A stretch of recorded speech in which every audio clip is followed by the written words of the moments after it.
Bismillahirrahmanirrahim. Main bola ke kota di Kediri dan beli petasan saat kembali. Dia rela menghinakan diri demi urusan Rabbul Izzati. Assalamualaikum warahmatullahi wabarakatuh.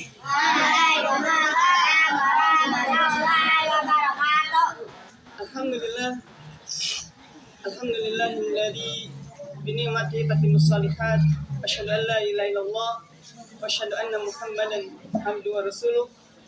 Allahumma inna nas'aluka ilman nafi'an wa rizqan thayyiban wa amalan mutaqabbala.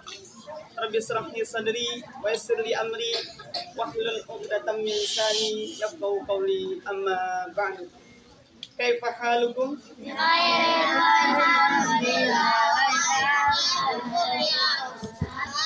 Bi khairin walhamdulillah aidan. Alhamdulillah, di hari yang berkah, di pagi yang cerah, Allah menakdirkan kita kembali untuk bisa berjumpa lewat kisah. Namun sebelumnya Ustaz aturkan yang terhormat, yang Ustaz hormati di sini para asatis. Di sana ada Ustaz Muhammad Zain Meka, itu Muslim Ustaz. Ada Ustaz Aziz Dakosta beserta calon pewarisnya, dan juga ada Ustaz Dia Udin. Juga para asatis yang tak terlihat di sini, tapi mereka membersamai teman-teman semua.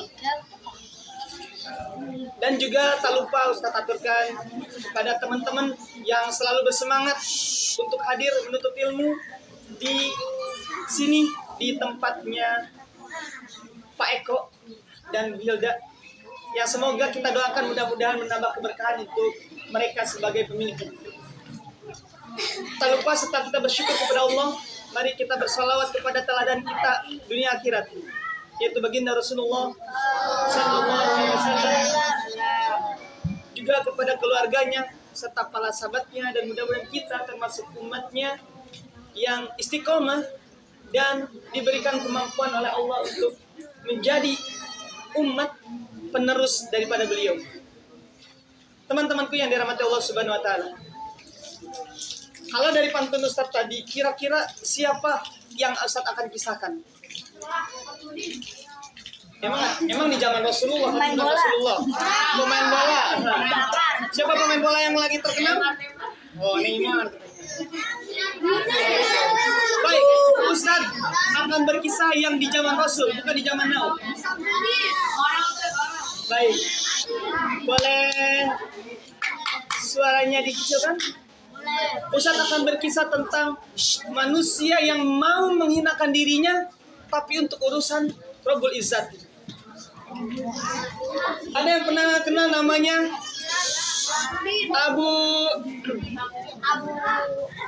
Abdullah bin Hudzafah As-Sahmi?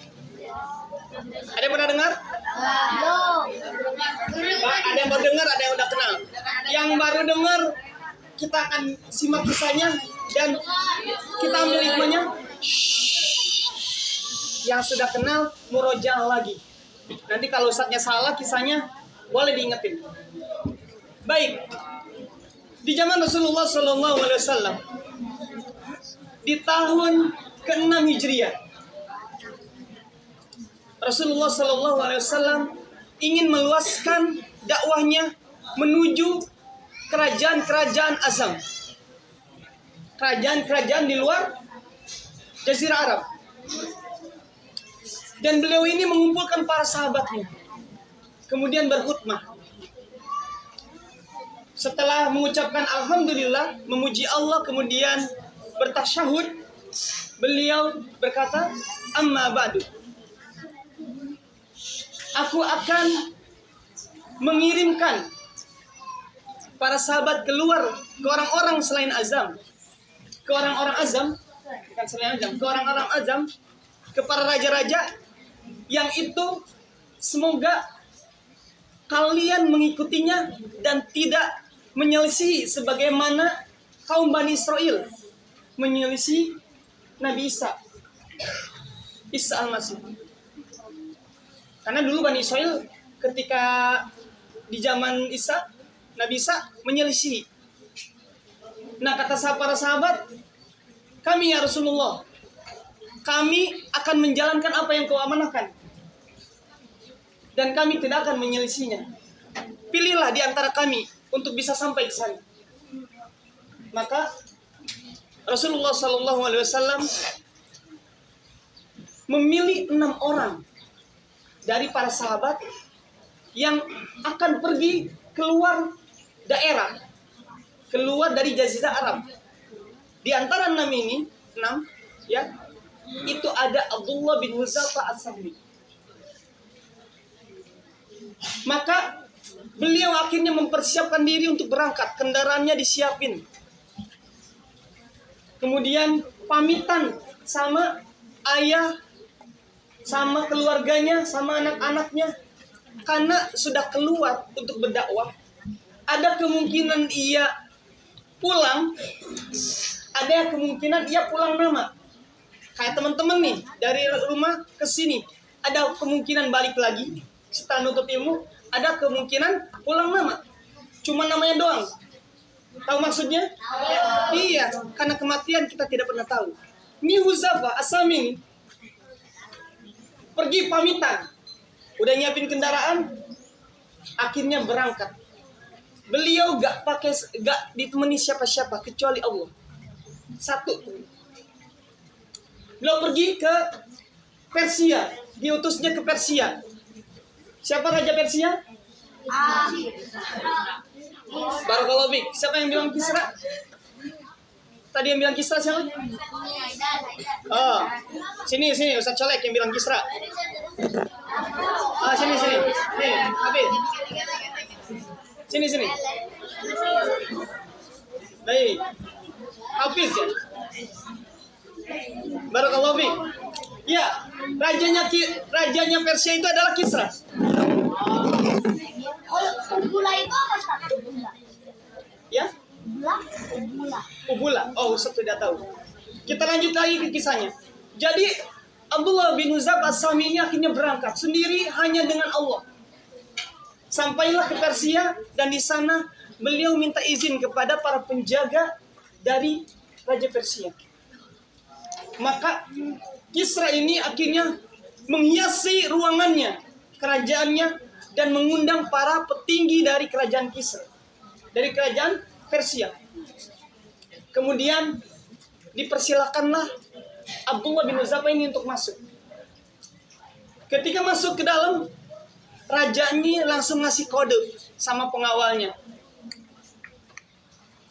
Ambil, maksudnya ngasih kode biar diambil sama pengawal yang jaga di pintu.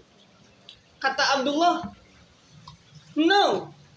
Itu kalau kata orang Inggris ya, no. Enggak, tidak.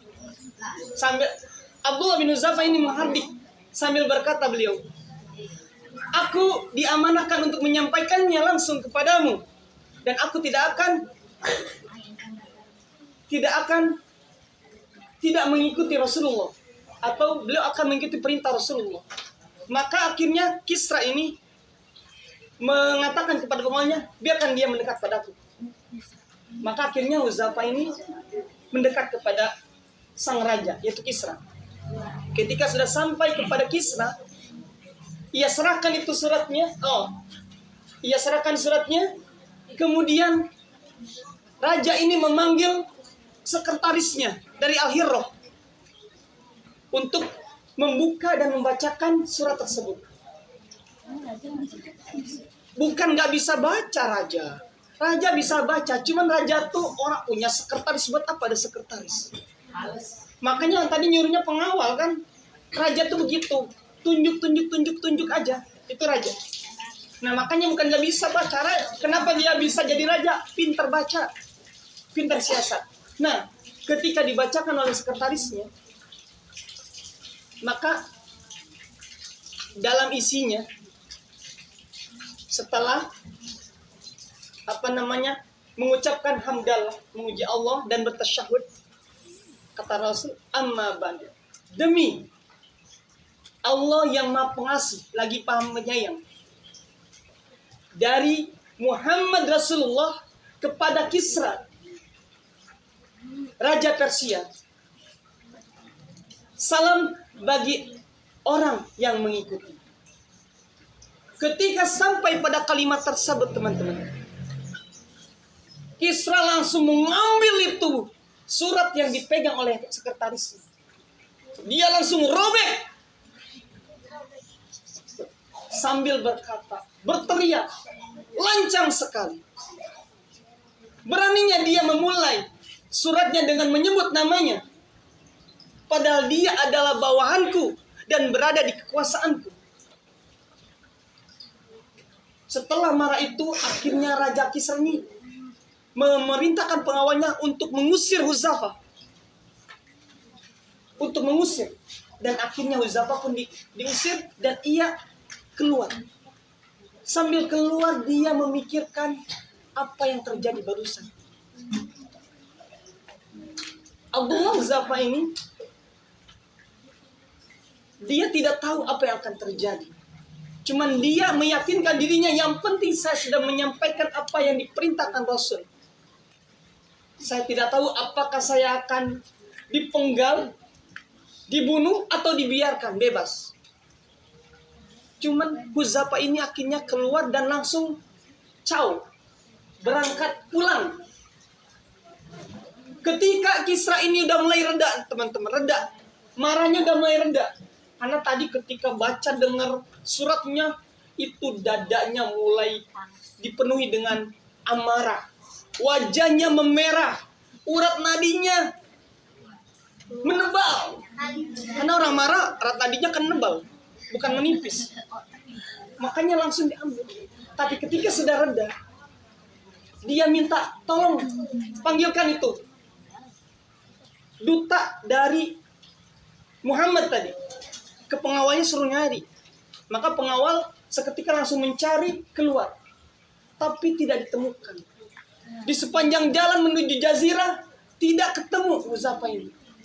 Karena Huzaifah langsung meluncur dan sampai ke Jazirah tidak ditemukan. Maka pengawalnya kembali. Dan Huzaifah ketika sampai kepada Rasul, Rasul nanya, bagaimana hasilnya? Huzaifah ini langsung bercerita apa yang terjadi, teman-teman. Apa yang terjadi di Persia. Maka kata Rasul doa, ya Allah,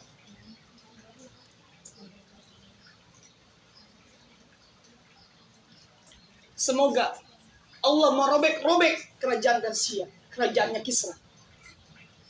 Rasul marah karena suratnya yang dikirimkan tanpa dibaca dulu udah dirobek-robek.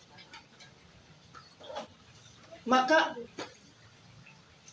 Kisra ini nggak nemu kan Huzaifah, dia ngirim surat ke gubernurnya yang ada di Yaman, namanya Bazan. Ngirim surat ke Bazan dan meminta agar mengirimkan dua orang yang dipercaya dan kuat untuk menghadapi seorang laki-laki yang mengaku nabi di Jazirah Arab. Maka Bazan ini, gubernur Yaman, langsung menyiapkan 2 orang yang dianggap terbaik dan punya kekuatan untuk bisa berangkat ke Jazirah Arab. Dan ketika membuat surat, dalam suratnya isinya adalah agar Muhammad bisa berangkat dengan kedua orang ini menuju ke Kisra yang tadi marah. Namun setelah diserahkan suratnya oleh Bazan, ia berpesan, tolong cari tahu siapa ini Muhammad, laki-laki yang berani, yang membuat amarah kerajaan Persia, yaitu Kisra. Maka 2 orang ini berangkat, teman-teman. Berangkat pakai acara gercep, gerakan cepat. Karena yang merintahkan gubernur.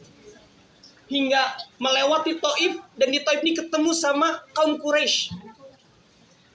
Kaum Quraisy itu yang para pedagang. Di sana bertanya tentang sosok Nabi Muhammad ini. Maka kata mereka, dia itu di Yasrib. Apa itu Yasrib? Madinah. Maka akhirnya 2 orang ini berangkat ke Yasrib, ke Madinah. Ini para pedagang Quraisy ini berbahagia. Pulang ke Mekah, mereka berkata kepada kaum Quraisy dengan sukacita, berbahagialah karena sekarang Muhammad sedang berurusan dengan Raja Persia Kisra. Ia akan menuntaskan apa yang kita inginkan. Senang kaum Quraisy karena Muhammad lagi dicari sama Raja Kisra. Maka dua orang ini akhirnya sampai di Yasrib dan ketemu Rasul. Ketika ketemu Rasul, beliau ini berkata kepada Rasul, demi raja di raja, Kisra, yang membawahi semua Persia, ia mengirimkan surat kepada raja kami, Bazan, maksudnya gubernur Bazan, untuk memilih dua orang datang menemuimu untuk berangkat kepada menemui Kisra. Kami datang kepadamu agar engkau mau berangkat bersama kami. Jika kamu berkenan datang bersama kami kepada Kisra, maka kami akan minta kepada Kisra untuk berbuat baik kepadamu dan tidak menyakitimu. Tetapi jika kamu menolak, maka kamu tahu bahwa ia adalah raja yang memiliki kekuatan, kemudian bisa menyakitimu dan bisa mencelakaimu serta kaummu. Itu kata-kata dari dua orang perwakilan dari Bazan ini. Rasul senyum. Rasul melihat kata-kata yang ngajak tapi ngancam. Rasul senyum. Sambil tersenyum, beliau bersabda, kembalilah ke tempat peristirahatan kalian. Kembali dan datang kembali ke sini besok.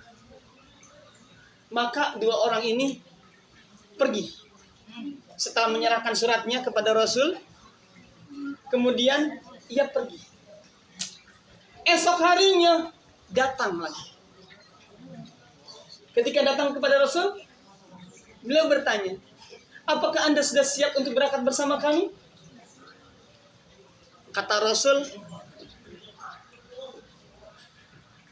pulanglah ke negara Bazan, ke negaranya Bazan.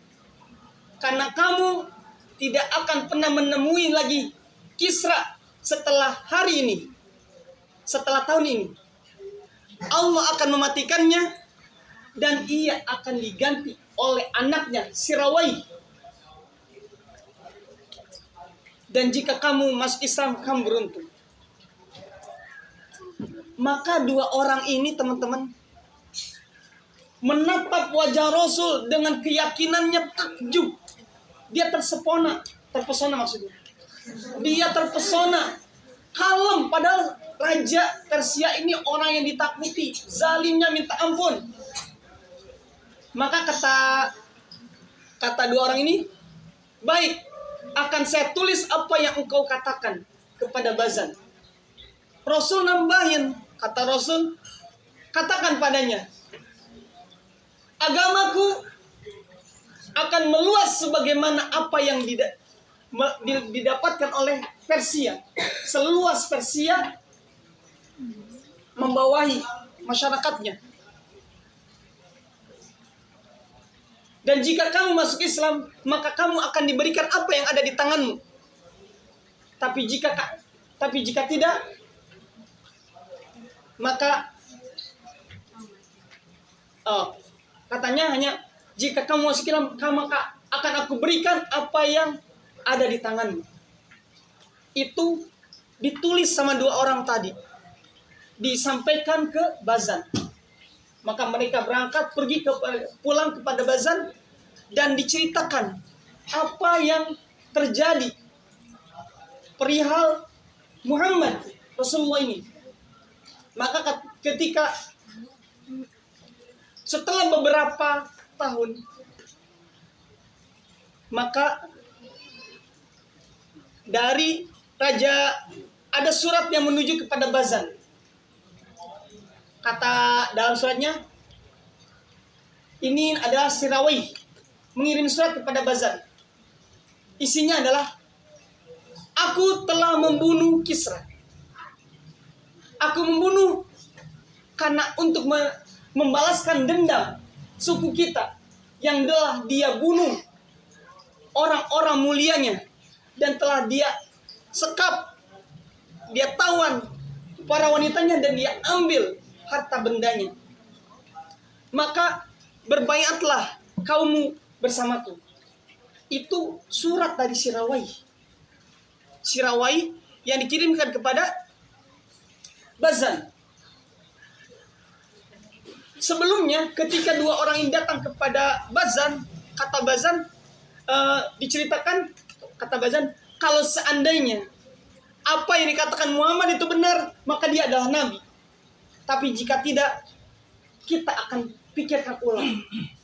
Dan ternyata terbukti, teman-teman. Sirawai mengirimkan surat yang tadi, dan akhirnya dia meletakkan suratnya di sampingnya, dan dia mengumandangkan keislamannya. Dia masuk Islam. Dan orang-orang Persia yang hidup di Yaman mengikutinya masuk Islam. Banyak yang masuk Islam akhirnya di Yaman. Kenapa? Tadi karena rajanya masuk Islam. Apa yang dikatakan Rasul bahwa tidak akan lagi bertemu dengan Kisra itu terbukti. Dan Sirawai yang mengambilnya, membunuhnya. Teman-temanku yang dirahmati Allah Subhanahu wa taala. Itu di zaman Rasul. Ketika di zaman Umar bin Khattab, Huzafa ini juga punya kisah yang sangat menarik, di mana ia diutus untuk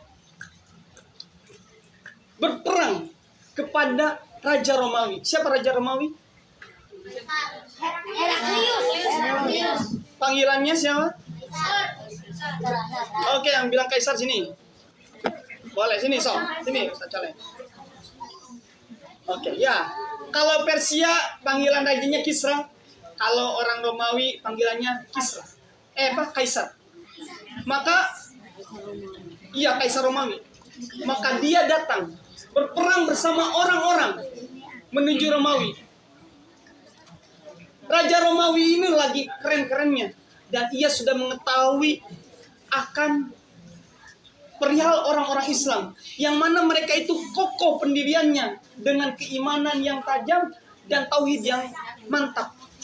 Maka kata Raja Romawi ini kepada para pengawalnya, seandainya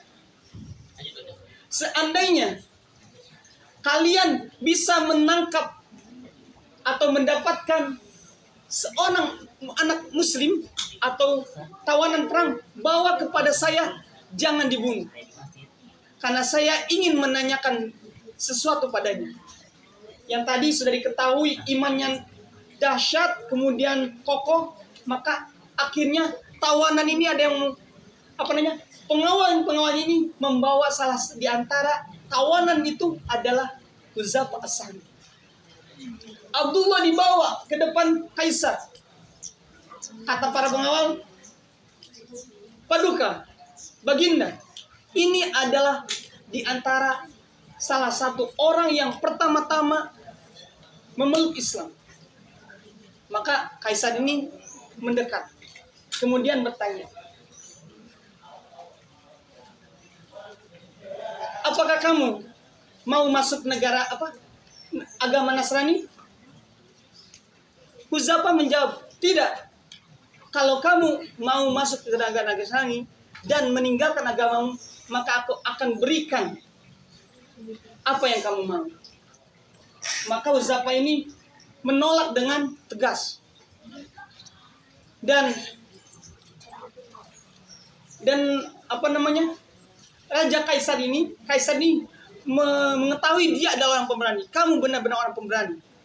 Maka jika kamu mau masuk ke dalam, aku akan membagi kekuasaanku agar kita bisa memimpin menjadi raja. Jadi kerajaan Romawi mau dibagi dua. Setengahnya buat dia, setengahnya buat Huzafa. Huzaifah ini bilang,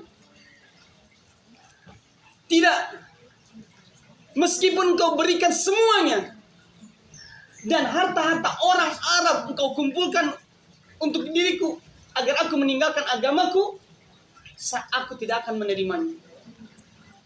Maka Raja Romawi itu, baik kalau begitu, aku akan membunuhmu. Ditawarin gak mau, malah menepis. Kata Huzaifah, lakukan apa yang bisa kau lakukan. Maka akhirnya dia meminta pengawal untuk membawa Huzaifah ini dan diikat di salib. Diikat di salib, kemudian ketika diikat, dia disuruh pengawalnya memanah di dekat tangannya yang diikat. Maka ketika dilakukan, si raja ini sambil mengajak dia untuk masuk ke dalam agama Nasrani. Tapi Huzaifah itu tidak mau, tetap menolak. Dan kemudian dia menyuruh pengawalnya untuk memanah ke arah kakinya. Sambil ditawarkan, dia pun tidak mau. Dia lebih keras lagi menolak. Kemudian akhirnya dia minta stop. Lepaskan dia. Dilepaskan, kemudian tapi bukan dilepaskan dia kabur.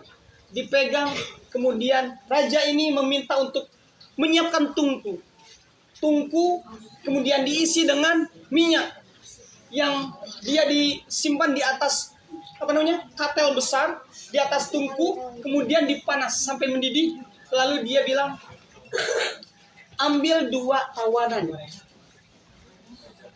Saya akan masukkan salah satu di antara dia jika kamu tidak mau masuk kepada agamaku. Maka raja ini, Kaisar, benar-benar melakukan satu di antara 2 tadi dan dilemparkan satu itu ke dalam bejana. Dan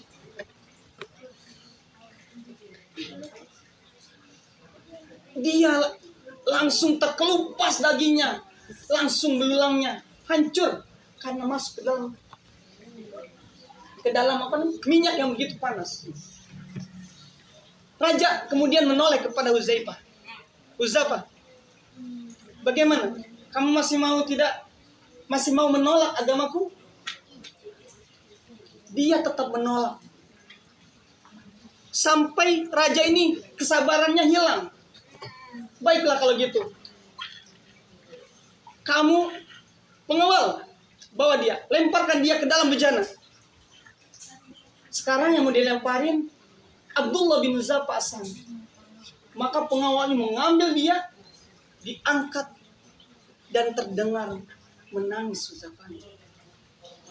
Maka pengawal ini langsung bilang, Paduka, dia menangis. Paduka kaget, langsung berhenti. Stop, bawa dia padaku. Yang tadinya mau dicemplungin ke dalam wajan, udah kayak tahu tuh, cemplungin ke wajan, set matang makan. Ini dibawa lagi ke raja. Raja nih, kayaknya udah lunak nih. Dia udah mau masuk agama Nasrani, meninggalkan agamanya. Ketika datang kepada beliau, apa yang membuatmu menangis? Apakah kamu mau masuk agamaku? Jawabannya, kata Huzaifah, yang membuatku menangis bukan aku takut untuk masuk ke dalam bejana itu. Aku berkata kepada diriku,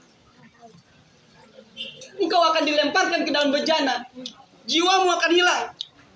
Seandainya aku punya nyawa 1000 nyawa dan semuanya dilemparkan ke dalam bejana itu, aku rela untuk jalan Allah. Kaget. Yang kaget rajanya. Jawabannya begitu tegas. Ternyata nangisnya bukan karena dia takut dilempar bejana, tapi dia akan kehilangan dirinya. Tapi dia menikah dan tidak ada lagi penerus. Maka raja ini akhirnya bilang, kalau begitu, maukah engkau mencium kepalaku? maka kamu akan aku bebaskan. Karena raja ini udah ngelihat bagaimana teguhnya Huzaifah As-Sami. Maka kata Huzaifah dengan cerdiknya beserta para tawanan kaum muslimin, iya katanya. Maka dalam hatinya Huzaifah ini berkata, wahai Masya Allah, dalam hatinya ya. Ini kalau Ustaz ngomong pakai dalam hati, dan itu nggak bisa lihat. Wahai Masya Allah, aku rela menciummu agar aku bebas beserta para kaum muslimin yang lain. Bukan takut kepadamu. Maka akhirnya Huzaifah ini mendekat kepada Kaisar. Ia mencium wajahnya, mencium kepalanya, dan Kaisar setelah itu memerintahkan para pengawalnya untuk mengumpulkan kaum muslimin dan diserahkan kepada Huzaifah. Maka Abdullah bin Huzaifah ini akhirnya dibebaskan. Ia dibebaskan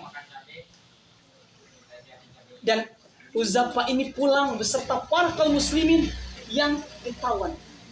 Ketika sudah sampai kepada Al-Faruq Umar bin Al-Khattab, maka ia sampaikan cerita tadi, kisah tadi. Maka kata Umar, sudah sepatutnya kaum muslimin untuk mencium dia, maka aku yang akan mengawalinya. Maka Umar bin Khattab, seorang kepala negara, presiden kalau saat ini, itu mencium kepalanya Huzaifah karena ia bangga, karena ia senang. Huzaifah melakukan penciuman kepada Raja Kisra untuk apa? Menyelamatkan dirinya, bukan karena takut. Menyelamatkan dirinya dan kaum muslimin yang lainnya. Oh, Kaisar, barakallahu fiik. Kepada Raja Kaisar. Ya, ia bukan karena takut untuk mati, tapi ia ingin menyelamatkan dirinya dan kaum muslimin. Maka Umar mencium Abdullah Huzaifah As-Sami ini di depan kaum muslimin yang melihat pada waktu itu. Teman-temanku yang dirahmati Allah Subhanahu wa taala. Banyak sekali pelajaran dari kisah ini yang mana perlu kita hadirkan dalam diri kita, yaitu terutama keberanian. Ketika Allah dalam hati, maka segala sesuatu itu bisa terjadi. Yang tadinya udah siap untuk mati itu, kalau kata Allah belum waktunya, enggak akan. Justru Allah mengangkat Huzaifah As-Sami dengan kisah ini, dan semoga kita semua bisa mengambil hikmah dan bisa menjadi Huzaifah As-Sami zaman. Barakallahu fikum, kurang dan lebihnya mohon dimaafkan. Wassalamualaikum warahmatullahi wabarakatuh. Waalaikumsalam.